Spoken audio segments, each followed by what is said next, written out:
So Judges 3, we get into this chapter, we actually get our first judges to appear at this point, which is going to be pretty exciting because we're going to learn some things in this chapter that's going to tie into what will happen in the rest of the book. We're going to learn some principles really early on that are going to be kind of a string to carry through the rest of the judges we get to talk about.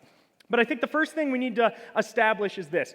First, I think people, myself included, are honestly really good at making up excuses to get out of doing stuff. Now, you could probably even think of yourself, or you're thinking of people that you know that come up with just excuses to get out of things. And they could be like some of the silliest, littlest excuses to get out of stuff, or they could be major things. There's always that one person that always seems to have something going on and can't make it to whatever it is that's happening. I think people are really, really good at making excuses. I think we've actually gotten so good at it that we don't even realize we're doing it most of the time. I know I've definitely gotten there. We look for excuses to get out of things quite often, or even try to get away from something. And we're really good at that. If we don't want to do something, we're really good at coming up with certain reasons on why, honestly, we cannot do it, is how we try to put it. Excuses that make it so that way it's not my decision, but going, look, the situation here is causing me, I'm forced to, I can't possibly do that. I can't show up to that event. I can't help in that way. I can't go and do that thing for this reason. I think we're really good at bouncing to those. Almost like we need to justify it to ourselves or to others around us that, you know what, there's nothing I could do even if I wanted to. Rather than maybe just admitting, maybe I just don't want to do that. I think we do this a lot. And I'm not saying there's not times where we literally have an excuse to get out of something that like literally is so pressing that we can't commit to doing whatever it is somebody is asking us to do. Like that happens. But I think more often than not, we simply just get really good at coming up with a quick excuse to get out of things we don't want to do. And we do that to justify and to make it seem like that's not my decision, it's just something I can't do. And I think that's naturally shifted in how do we interact with God. We are available for Him when it's convenient, but when it's not convenient or we just don't have a desire to do so, we are amazing at coming up with excuses on why we can't do that. Maybe some common phrases like, God, I am way too young to do that right now. I'll do that later. Or maybe, God, I'm too old for that. I can't afford that type of attention at work. You don't understand the pressure it's going to put me in if I try to live that way or do that thing. I'm still new to this whole Christian thing, so you're asking me to do something way big. Maybe when I get to know you better, I'll do that. Or I've done that before. Now it's somebody else's turn to step up. I can step back. I've already done that. Or I'm just so busy with all these other things, I can't find time to do that. My schedule's just too packed. Or maybe a common one that I've even used, God, I don't have those gifts or abilities. You can't be possibly wanting me to do that. That's not for me. Find somebody else that can do that. I think we as a people just naturally turn to excuses like this when things get real in regards to our relationship with God. When things get a little intense, or they get big, or we feel uncomfortable, and maybe the truth is we just don't want to do it, but we turn to excuses on why we can't do it. We lean into our weaknesses we think we may have. We try to justify why we couldn't or cannot do it. We lie to ourselves and others to convince ourselves it's okay to miss out on this. At the end of the day, maybe we just simply go, it's just a little white lie. It's going to be better this way. That's okay. We're continuing in our series on the book of Judges, and I think the one theme that we're going to see very clearly throughout the rest of the book when it comes to the different judges we're going to be talking about is this. God desires availability over abilities. God desires availability over abilities. We're going to see that God can use just one person to change everything as long as they're available to Him.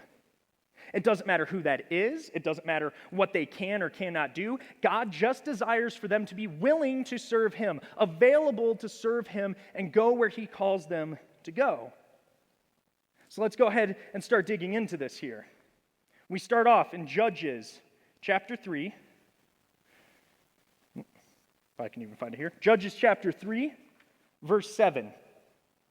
And honestly, what we're going to see here is one of the most depressing and saddening phrases I think we ever find in Scripture, to ever be put in here.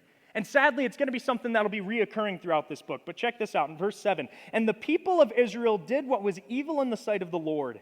They forgot the Lord their God and served the Baals and Asheroth. They forgot the Lord their God.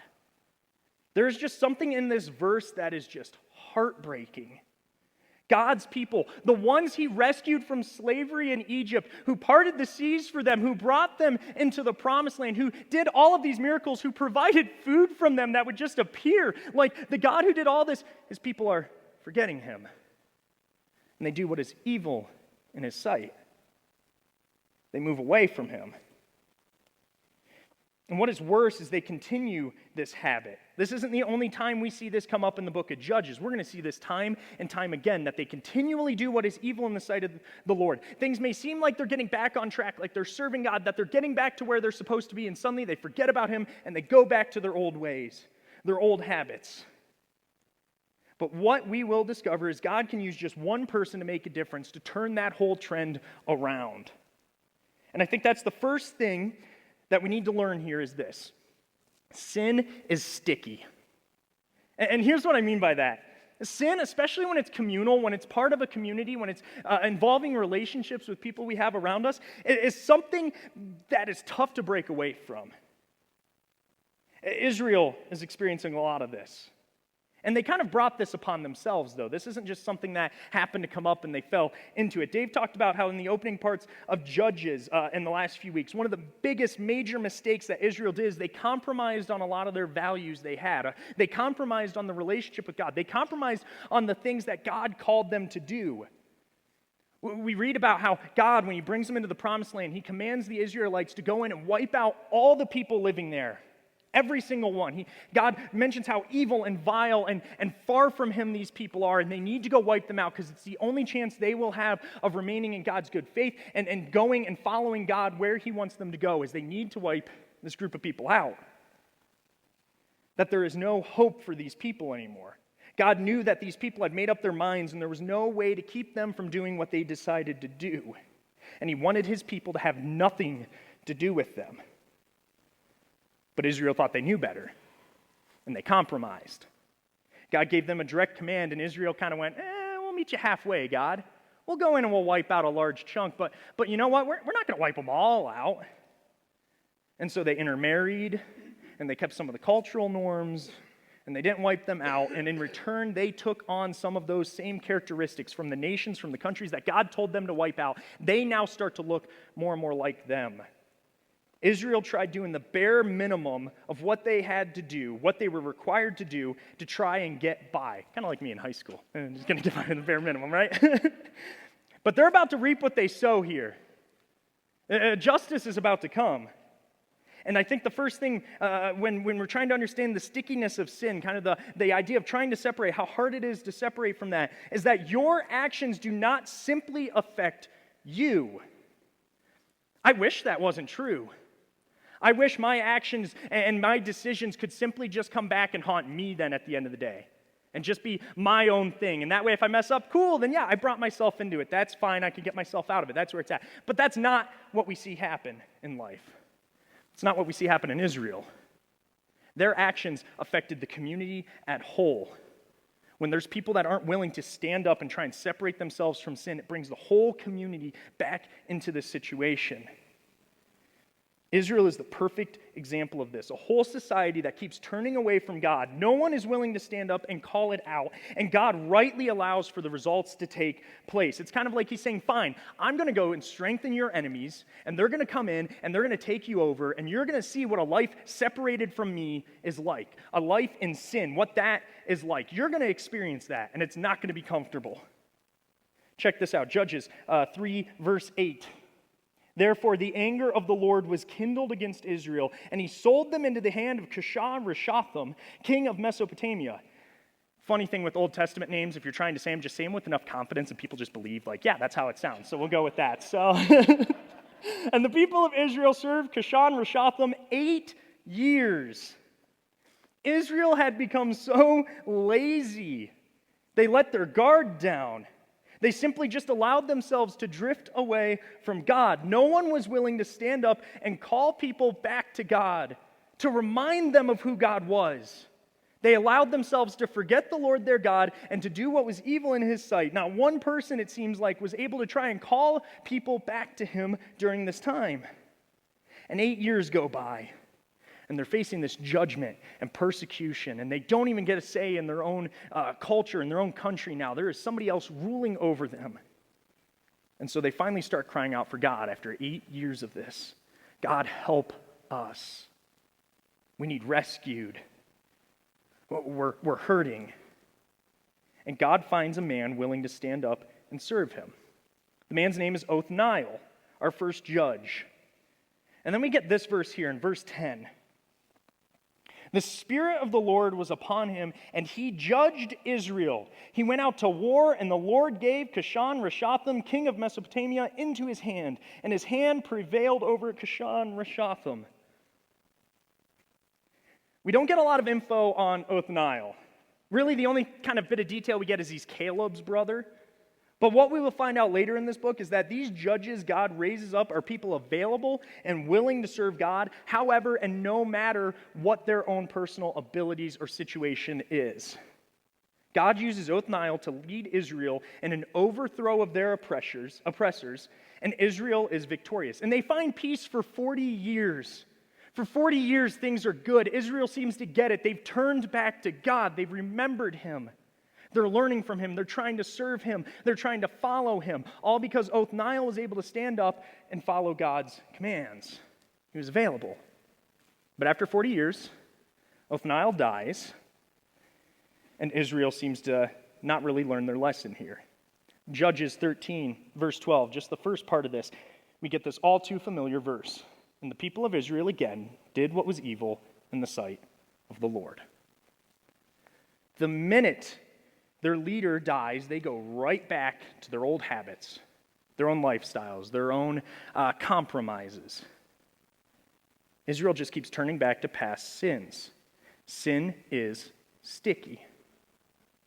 Things are good again in Israel. It's almost like they're saying these types of things. Things are great for us, and so we can let our guard down. We may have messed up here and there, but we may have done something wrong, but honestly, not the biggest deal. Things are doing pretty good. Overall, we may have a C going on here, but that's a passing grade. We're good here. Things are fine. And suddenly sin pulls them all right back in. They didn't separate. They may have for a second, but the minute the push is done, the minute they let their guard down, suddenly they get drawn right back into the lives they were living. Now, how many of us have experienced stuff like this? How many times have we seen people who've struggled with destructive choices overcome those things and suddenly find themselves falling right back into those things a little bit later? Relapse is a pretty common word. I think many of us are probably all too familiar with, whether that's our own lives or the lives of people that we have some relationships with. We think of alcoholics, we think of drug addicts, we think of all these types of addictions. How often do we see people that seem to break away from these things just get sucked right back into it? I think the first thing that anybody would understand that's going through some type of system to get away from addictions or bad habits that push away from that, anybody that's actually worked through that, the first thing they'll tell you is you don't let your guard down. The fight doesn't end when you decide I'm done with this. Because the minute you let your guard down, the minute you think you're all good, the minute you go, cool, I can maybe go back to some of this now, or I can do some of this, or I can get to some of this, we get sucked right back in. People who've gone through addictions and have broken free of those know the fight is not over the minute they just decide they want to be done with it. It's a process. It's something we have to be aware of. It's something we have to continually fight against and not let our guard down.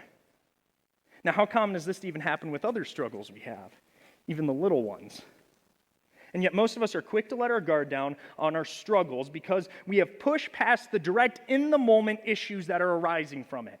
I've gotten past the direct consequences of my actions. I've pushed past what I would view the hardest part here, the direct in-my-face moment from this. And so now, cool, I'm done with it. And sin pulls us back in, and we forget about what's going on. I think we see this happen a lot. And suddenly it becomes easier and easier to pass the blame and excuses from ourselves and push it onto the suffering that our sin has brought on. To go, look, these are situations that are out of my control now, and that's the reason I can't break free of this. It becomes easier and easier to excuse ourselves from the pain and suffering that sin brings on to us, our culture, and the communities we're a part of. How often do we hear phrases like, man, the America that we know is coming to an end. America's just ruined. We're going down a path of no return, that everything's horrible, and we've forgotten about God, and we're turning away from it. How often do we hear those types of things? I think pretty often. How easy is it for American Christians to just push the blame on the secular world and not look within at the way the church has let our country down, too? A lot of statistics we have seen over the years have shown that Christians don't look that much different from the world around us. We look at statistics like divorce rates, the time we spend volunteering, our spending, our addictions. The list could go on. I think the American church has gotten very lazy and self-centered, maybe even cowardly to an extent. There's not grit anymore in this. At least that's what seems to have happened. If you think we Christians haven't played a part in the issues we face in our culture and world around us right now, then I think you're a lot more like Israel than you want to admit. I think the church has been taken captive to an extent. We've forgotten God at times. We've given up the fight at times. We've allowed ourselves to slip into patterns that are very similar to the culture around us. And because of that, we get taken captive. We don't look different anymore. We look just like the world around us, except maybe on Sunday mornings.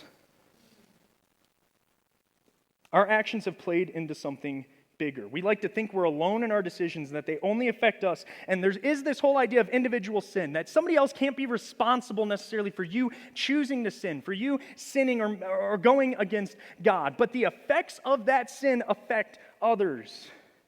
It brings on hurt and pain and suffering and honestly makes it so much harder for a community to separate themselves from the sin that the culture has and to focus back in on God.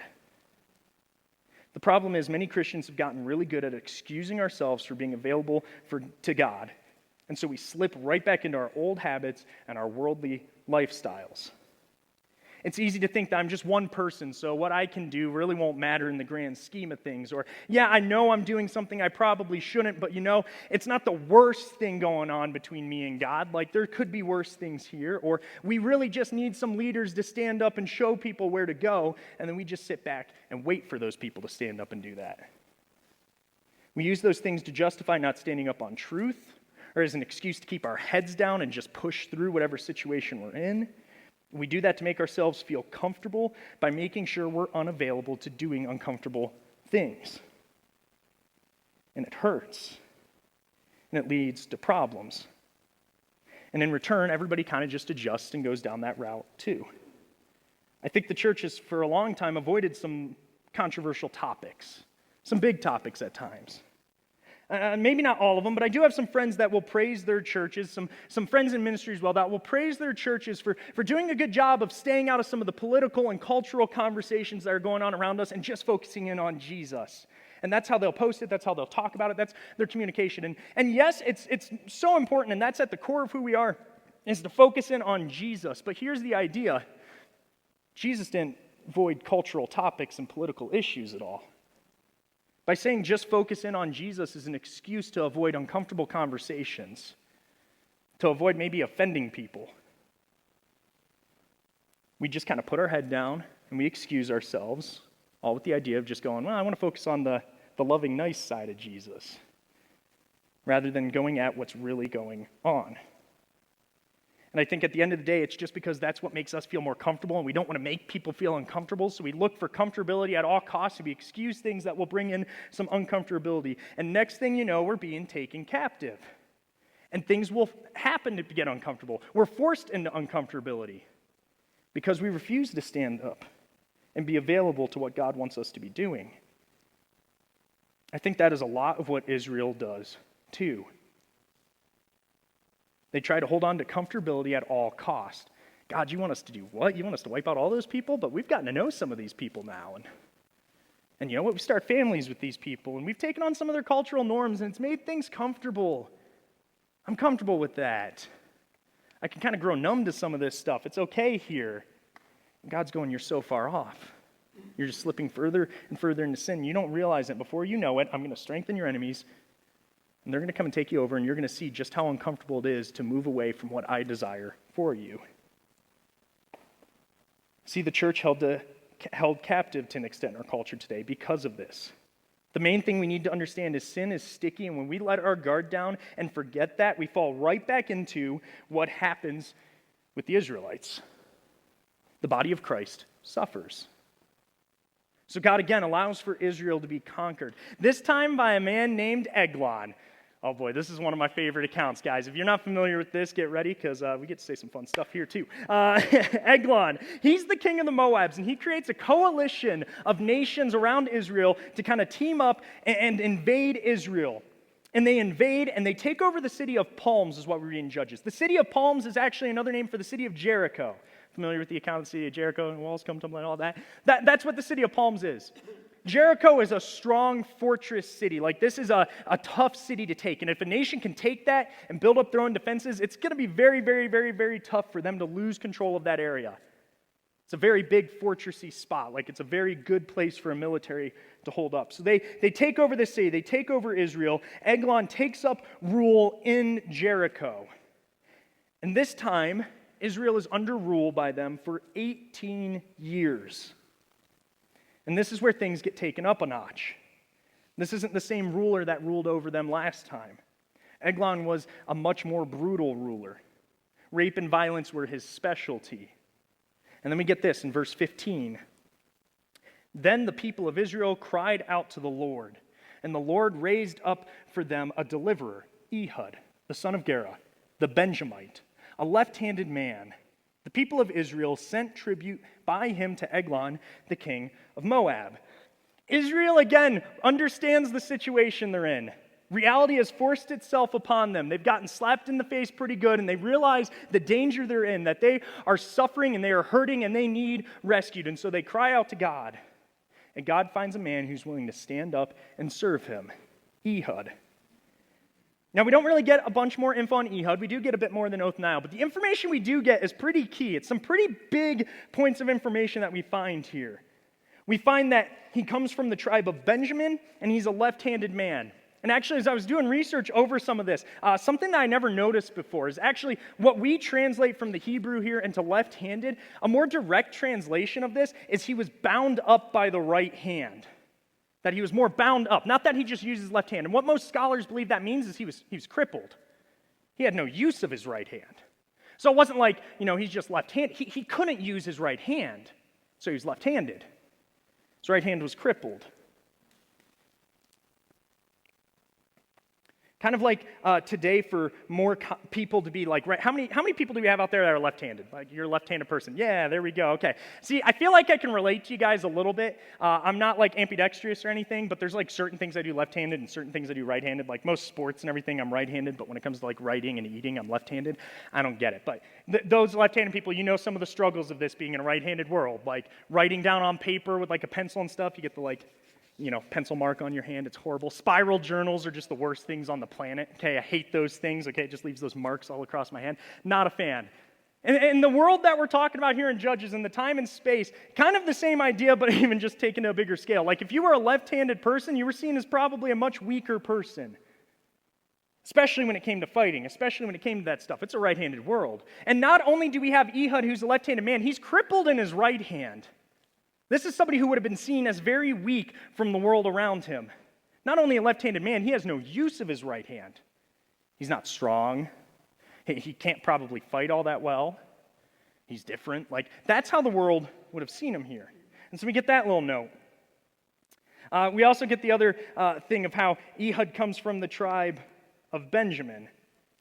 And this is kind of an interesting fact because here's the thing. The tribe of Benjamin is one of the smaller tribes in Israel. Not a very big one. So the outside world, again, would be looking in at the tribe of Benjamin. They'd kind of go like, okay, if he's coming from here, this tribe of Israel, this kind of city-state of Israel, kind of a smaller one, whatever. They're kind of viewing him as kind of this weaker guy.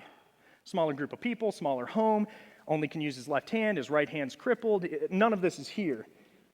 But what we're going to find is God saves his people through Ehud's weaknesses. One thing the world may not have quite noticed or seen, but Israel knew, is the tribe of Benjamin was kind of, even though they were smaller, was kind of the warrior tribe. They're like the tough bad boys in Israel. Like, these are the big, strong men, the big warrior types. This is the tribe that King Saul would later come from. And if you know our Old Testament here, King Saul was picked to be king because he was this good-looking, big, tall, strong guy, like looked the part. He came from the tribe of Benjamin. That was Benjamin's reputation within the community of Israel. They're tough people. Very interesting thing about their warriors and their fighters. They're trained to fight with both their right hand and their left hands. They're ambidextrous. They're trained to be able to use swords and wield weapons with both hands. And honestly, it was a big advantage for them because if you're going into battle with people, you got your shield and your sword. Nobody's expecting somebody to come swinging at them with their left hand. And so the tribe of Benjamin understood this. And we're going to train our warriors to fight with both hands so that way we can mix things up. We can throw the enemy off. These two little notes suddenly give us a little bit more insight to Ehud. What the world may view as weak, suddenly we go, oh, there's something here. So Ehud may not have use of his right hand, but he's born and raised in a tribe that's known as these warriors, and he's been trained to fight with his left hand. Kind of an interesting thing. During the time, though, most people would not have viewed Ehud as this strong person. He was weak and powerless, and this actually would come to advantage for him in a second here. Because Ehud is now sent to deliver a tribute to Eglon, and the Bible notes this, that Eglon was a very fat man. And we're talking like fat man. And we're going to see how fat he is here in a bit when some stuff happens. But known as a very fat man. And as Ehud prepares to go and deliver this tribute, he goes and makes himself a very special sword. The sword is a double-edged sword, which means this is a sword for thrusting, not a sword for slashing. It's a sword for assassination. It's a sword for much sneakier ones. You're going to stab, you're not going to thrust, and you're not going to fight with this. It's double-edged. The sword is a sword of assassination. It's a smaller sword. The Bible talks about it being about a cubit in length, about 18 inches, from like my middle finger to my elbow. That's the length of the blade here that we're talking about. So a bit of a smaller sword, a double-edged sword. He stores it on his right side because obviously if you're left-handed, you're reaching there to bring it across you. And then we get this interesting interaction that Ehud has as he prepares to assassinate King Eglon. Check this out in verses 18 through 20. And when Ehud had finished presenting the tribute, he sent away the people who carried the tribute. But he himself turned back at the idols near Gilgal and said, I have a secret message for you, O king. And he commanded silence. And all his attendants went out from his presence. And Ehud came to him as he was sitting alone in the cool roof chamber. Cool roof chamber is kind of like the toilet, the bathroom. Okay, as you can tell where we're going with some of this here. It's a bathroom is what the cool roof chamber is. So we have him sitting there. In the cool roof chamber, and Ehud said, I have a message from God for you. And he arose from his seat. Now let's talk about this real quick. Let's pause. Why on earth would the king allow himself to be alone with an Israelite like this? In such a weak position, in such a kind of a very, very transparent position here. Well, remember, Ehud is not viewed as a man of strength. This is a man who does not have use of his right hand, and he's delivering a gift to the king. Not only that, but Ehud very wisely uses his speech to trick and deceive the king. He walks over to the idols, is what it's saying there, and walks up, and he mentions how he has a secret message for the king. No doubt the king is taken at this point as he just walked over to those idols of those gods. He must be hearing from them. The message must be from them. Like it seems like he's getting these direct messages from God. So the king's assuming that these messages are already coming from some sort of gods here. And so he sent his people out because he knew how important a message from the gods would be. This can't just be for anybody to hear. And Ehud follows it up with specifically saying that he has a message from God. But the word in Hebrew he uses here is Elohim for God, not Yahweh. Yahweh is the word that Israel would use to define their specific God. When people used Yahweh, they knew that was the God of the Israelites. Elohim here was kind of just meaning like a default God, almost a lowercase g God. Now, Elohim for the Israelites, when they're talking about it, could also mean Yahweh as well. It's just another word for God as well. But when used in the grand context of it, outside of just Israel, that would just kind of mean like a God, right? So he very carefully chooses his word, not to use I have a message from Yahweh, I have a message from Elohim. So the king takes that as going, oh, what God has a message for me here? A God has something to say to me. And so he uses this very generic word. Eglon is now super intrigued and his guard is down because he is only with a crippled man who came to bring him a gift. Even the guards didn't think too much of it. They were okay leaving. In fact, Eglon now gets up out of his chair, kind of off the toilet, And now standing perfectly for someone to, I don't know, if somebody wanted to stab him, he's kind of in the perfect spot right here, but spoilers, but let's go ahead and read here. Verses 21 and 22.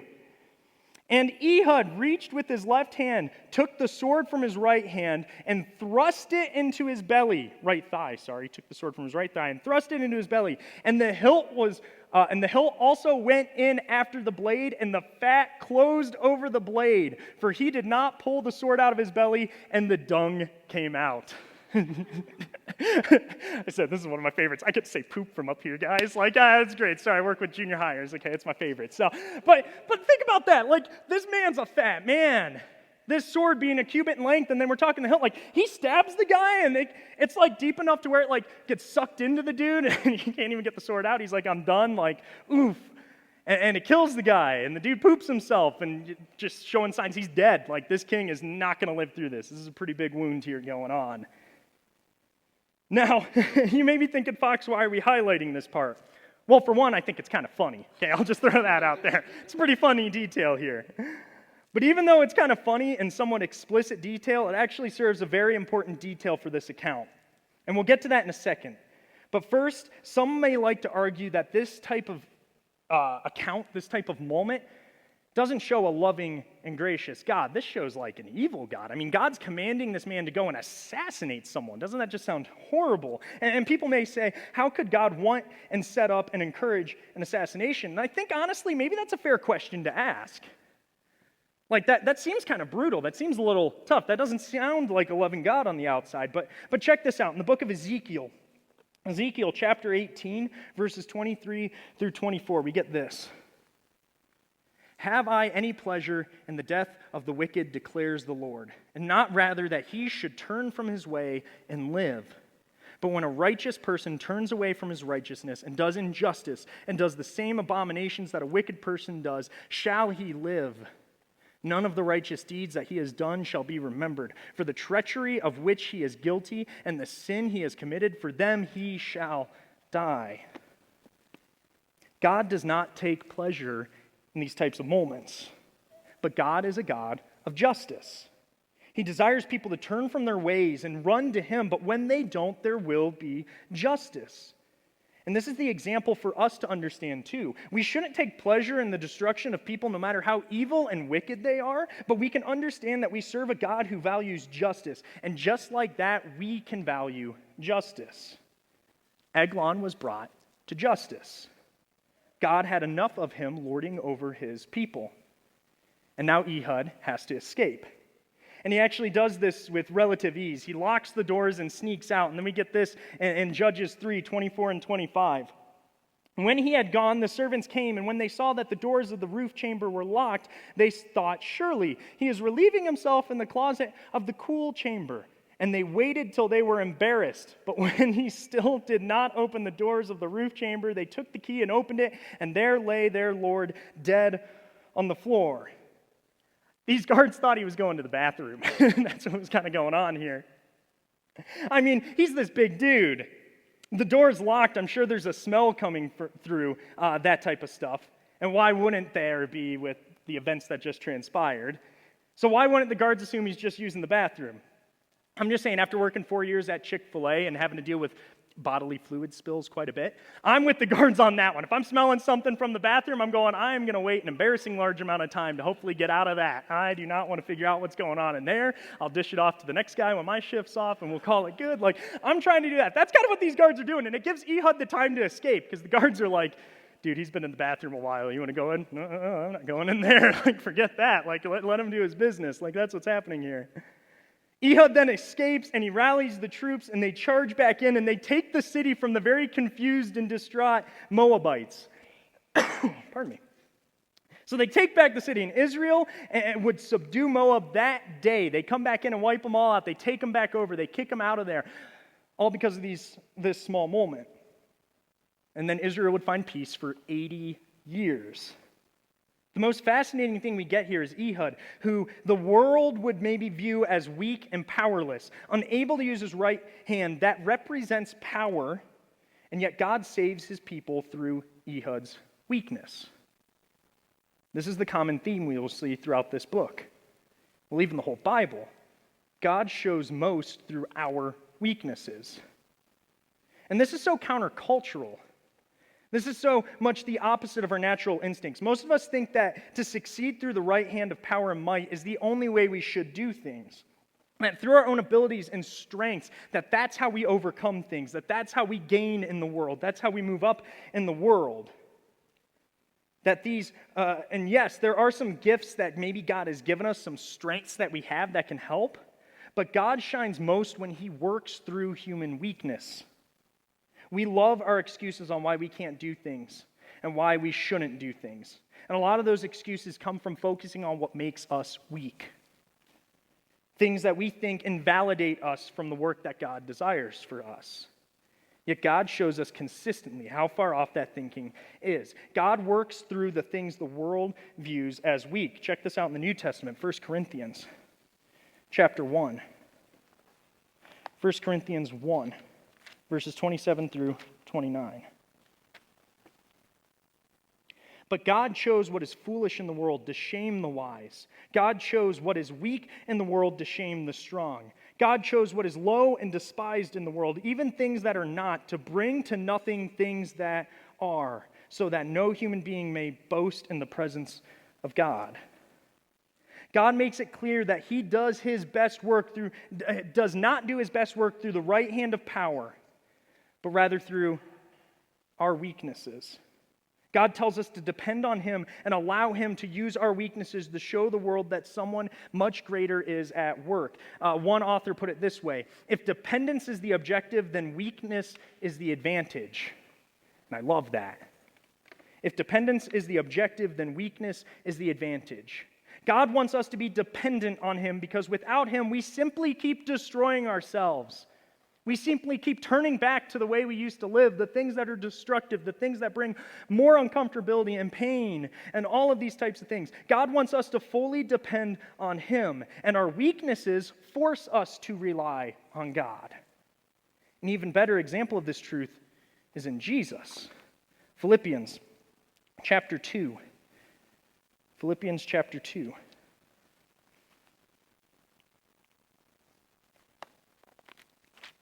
Philippians 2, 5 through 8.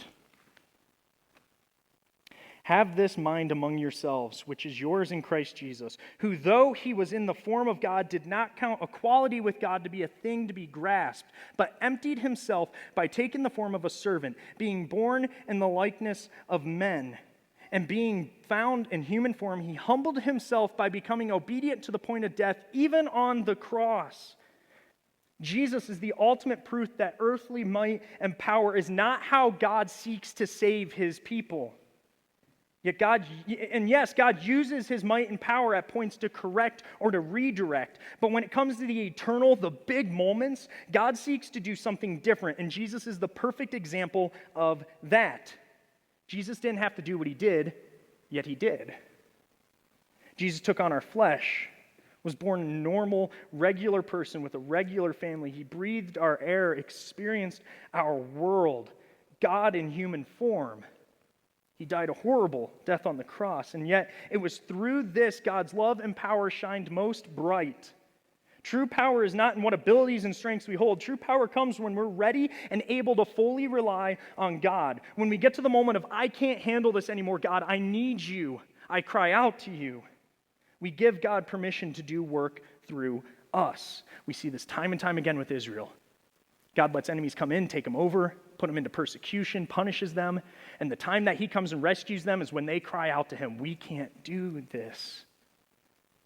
Most of us will either think our own strength will push us to success or our own weaknesses will hold us back. But power is not found in the right hand of strength, but rather it is found in total surrender to God.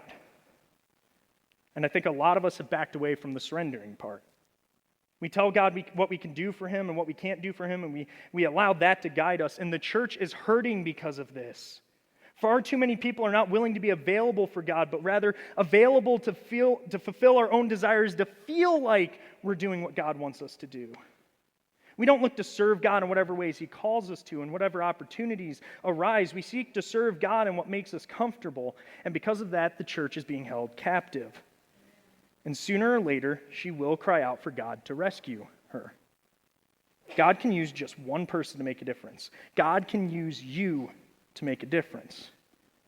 But this does not mean God is calling you to assassinate someone. If you're feeling like he's doing that, like, let's talk a little bit, probably not that.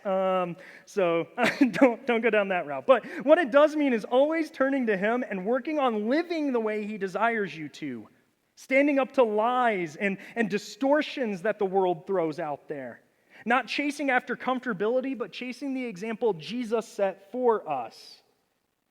That's what we need to do. To stand up and be bold at home, in the workplace, at school, with friends, all of it to reflect God. Sometimes I think we overthink this.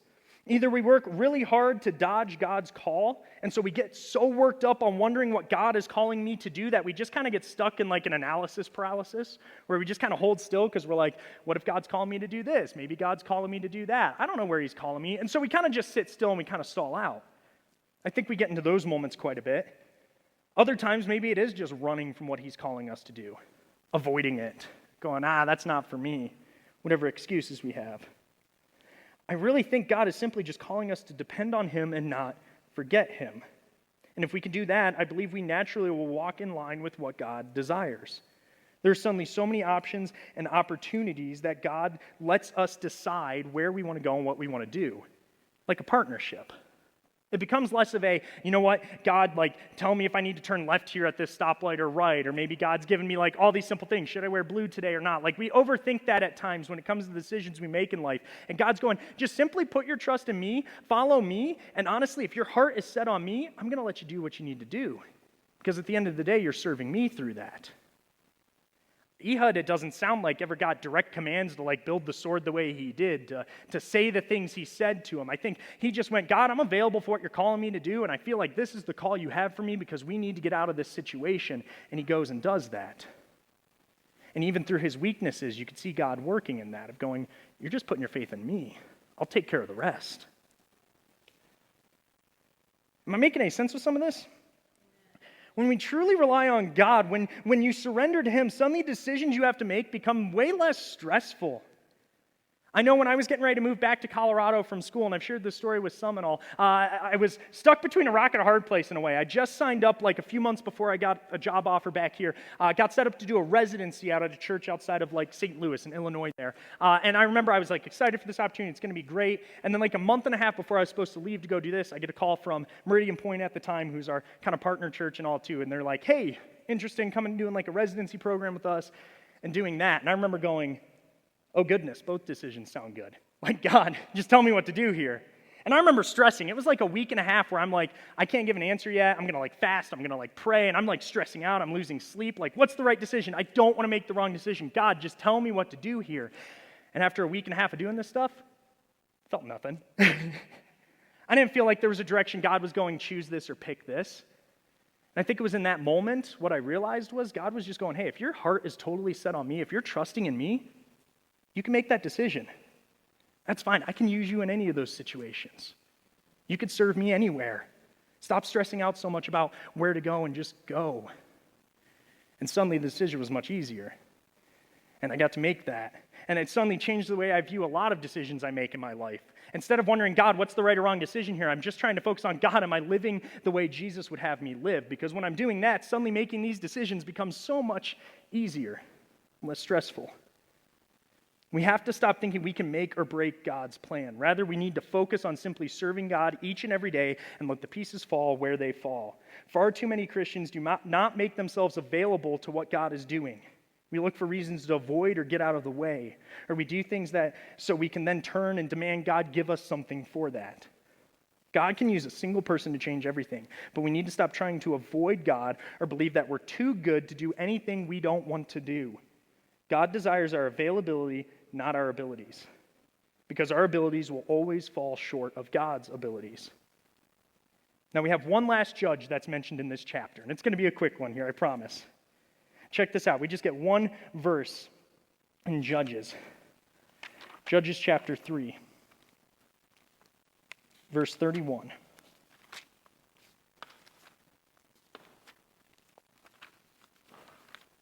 Judges 3:31. After him was Shamgar, the son of Anath, who killed 600 of the Philistines with an ox goad, and he also saved Israel. That's all we get about Shamgar. I just find that one funny. Like, yeah, he kind of killed these people, and then he saved Israel too. Look at that. Like, we get all this stuff with Ehud. We get, like, some pretty explicit details of how Ehud saved him, and then we get Shamgar. That's kind of like, he killed, like, 600 Philistines and saved Israel. Look at that. Great job, dude. Like, this really quick thing. But I think that's the beauty of it. Sometimes the way God works through people is nothing more than a quick note in history. Yet even through that quick note, God was present and known. The point is, our focus should not be on what impact can I have for God, but rather, am I available to work for the work God has for me, no matter how big or small a moment it is. Your weaknesses are not reasons for you to turn from God and how he calls you to live. Your strengths are not an excuse to simply do what you want to do and skip out on the things you don't. God desires for you to be available at all times, remembering him in your daily life, living every moment with him in mind. And if you can work on doing that, if we can work on doing that together, we can reflect God, a God who is so much more powerful and greater than anything this world can offer. And it is through that people will find hope in something greater.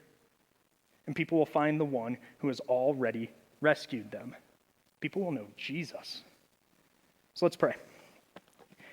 Dear Lord, thank you for just letting us be here today to just, look at the account we find in Judges. With some of the funny situations we see, some of the craziness there, Lord, thank you for just being known in these. Thank you for the example of Ehud and some of these other judges, Othniel, Shamgar, to show us that you can use just one person to change everything. And Lord, thank you for not putting the pressure on us to rely on our own abilities to kind of get through and do what we need to do, but rather that when we realize we can't do all of that, that we have you, that we can rely on you. No matter our strengths, no matter our weaknesses, you are more powerful than all of it, and you just desire for us to be available to follow you. Lord, thank you for Jesus, and it's in his name we pray. Amen.